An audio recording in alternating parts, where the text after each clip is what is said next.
Hello there. Thank you so much for being part of the Patreon. Here is a bonus episode. This episode is compiled of some clips that I took out of the last episode for Romantic Times Rewind.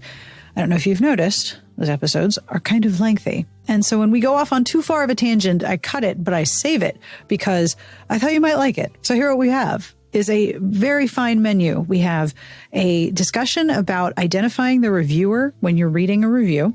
We have some cow stories with a trigger warning for cow death. And we finish with some commentary that started with us talking about Rumor Central, Truth or Dare by ReShonda Tate Billingsley. And then it leads to some interesting places. So I hope you enjoy this little collection of outtakes. Thank you so much for being part of the podcast Patreon.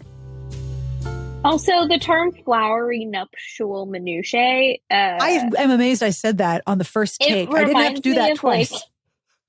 It gives me the feeling of like, this is what like good bacteria in your gut would be called. Like good gut bacteria is the flowery Activia nuptial filled minutiae. with flowery nuptial minutiae. That's what it Also, it's weird. It's a weird language choice because one of the things that I like about the reviews on our site is that they're very much about the person who's writing the review and their reaction to the book. It's very personal. And I try very hard to actually edit out second person language. I want the review to be about first person. Like, what was your experience? This is about you and your experience, and you're telling another reader what your experience was. That's most of the time what I'm looking for in a review. The thing about this review particularly, and it's harder and harder and harder with criticism, is that if you take yourself out, it's the review is doing the same thing that they're criticizing books for. It's just telling. There's no personal or like any kind of indication of emotion. It's like, this was boring. When I look at reviews and how different places structure them, like our site does a lot of good when it comes to developing a personality. And I feel like we have a community who can align themselves with different reviewers. Absolutely true. I know Elise usually reviews like thrillers. And so people who read that genre are going to be on the lookout for Elise's reviews. And you and I, we have completely opposite tastes. Yes. And also different ways of expressing and constructing our thoughts, right? Like some reviewers, are more like excitable or have more excitement or dry humor, or some reviewers are definitely not like more analytical, but definitely go into like specifics about things. That's definitely what I do, because I want to know why this did or didn't work, and I'm not going to rest till I figure it out. But reviews like this, or if you look at Kirkus, for example, like these reviews remind me a lot of Kirkus reviews because they're pretty short. Kirkus reviews are only like 300 to 400 words. And they don't allow for like I language because none of the reviews are signed. You don't know who this reviewer is. There's Except no sometimes byline. you kind of do. Sometimes you kind of do. Because I was going to say, I know that do you still review for Kirkus? I do. Okay. One of the things that you are really, really good at is writing creatively in that short format. I can spot your reviews, and I'm almost always, I mean, how long have I been reading your writing? That's fair. It's not surprising. I would love to put you to the test of giving you like 3 Kirkus reviews and be like, you have to pick which one is mine. Yes, but I know you. And then I would sit here like Vizzini and be like, okay, but it's Amanda. So she would give me 3 of her reviews, all of them. Or she could do the double blind and give me none of her reviews. But surely I cannot choose the glass in front of me. Like, I would just go full Vizzini about this, and I wouldn't even read the reviews. I'd be stressing out about like, which did she give me 3? Did she give me none? But the thing about your ability to write in that format is that you can very quickly encapsulate the book and then give a very good impression of how you experienced it as a reviewer. You're very good in that short format. It's really hard. It's really, really hard to write. I mean, that's why our initial reviews when the site started, our reviews were like 3,000 words because you're just like, no one's stopping us. We got lots of space. I'm curious with these because like the reviewers sign them, so you know who is reviewing these. But the short format, I feel like, doesn't give them necessarily time to create their own like personal reviewing brand. Like, No. I'm curious if There's a lot of homogeny, isn't there? And most of the people review across other genres. I think there are some that I've only seen names come up for like sci-fi fantasy or like the mystery thriller portion. Right. But a lot of reviewers kind of review everything.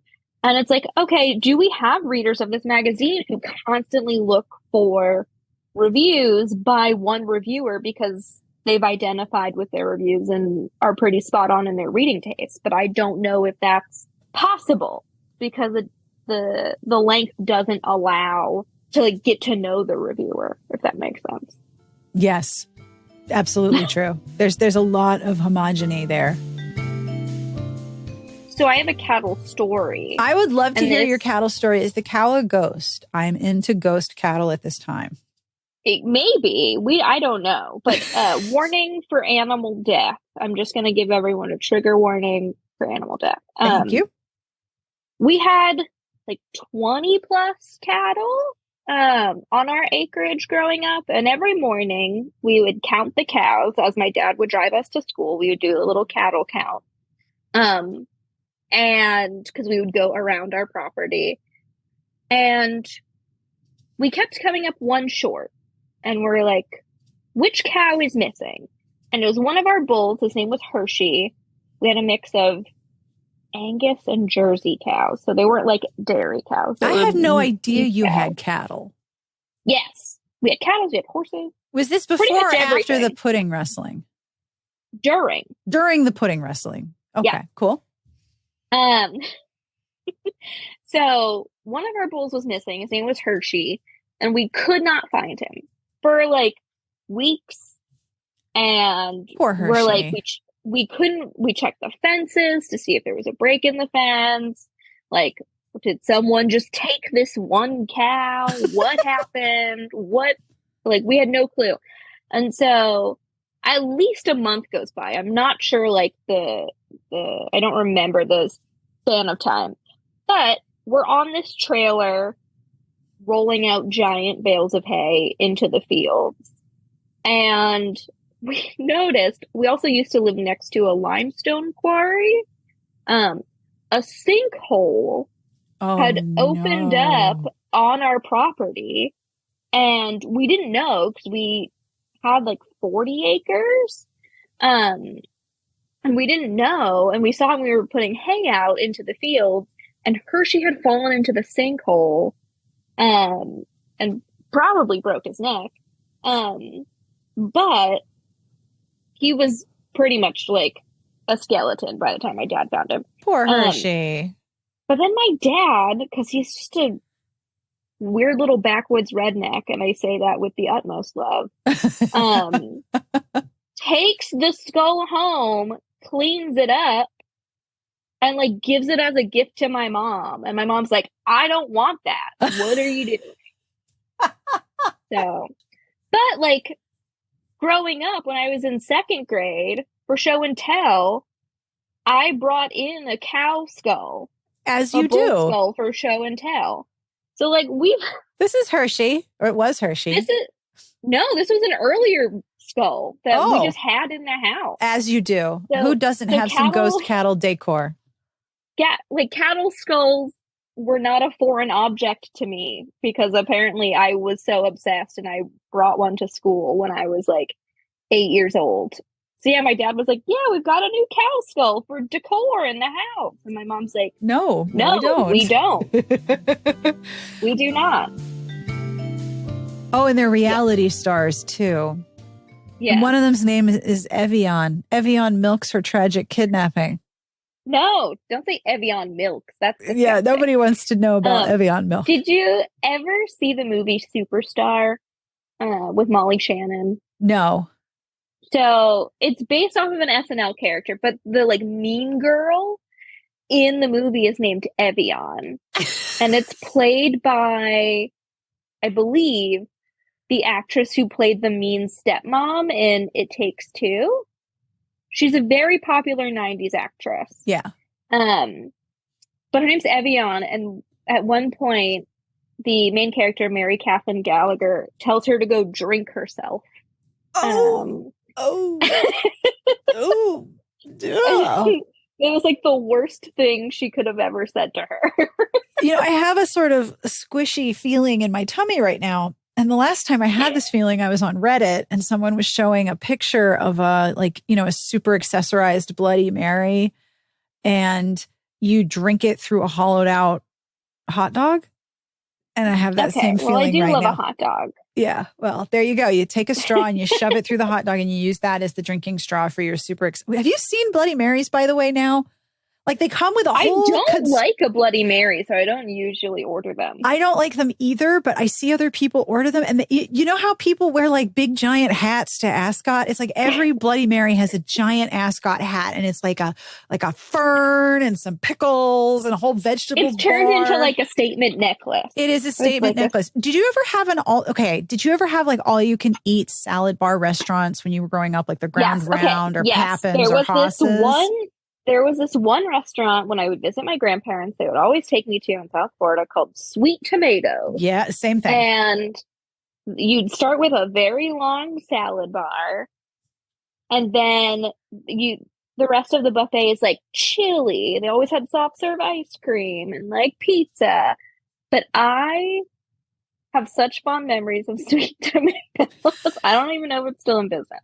But yes, that place fucking ruled. So you know how at those salad bars, did they have this at the tomato place? The whole pickled egg that was purple in the salad bar, like a big container of whole purple eggs. I don't remember ever seeing a purple egg. They had hard-boiled eggs. In Pennsylvania, it was egg. Haas's steak.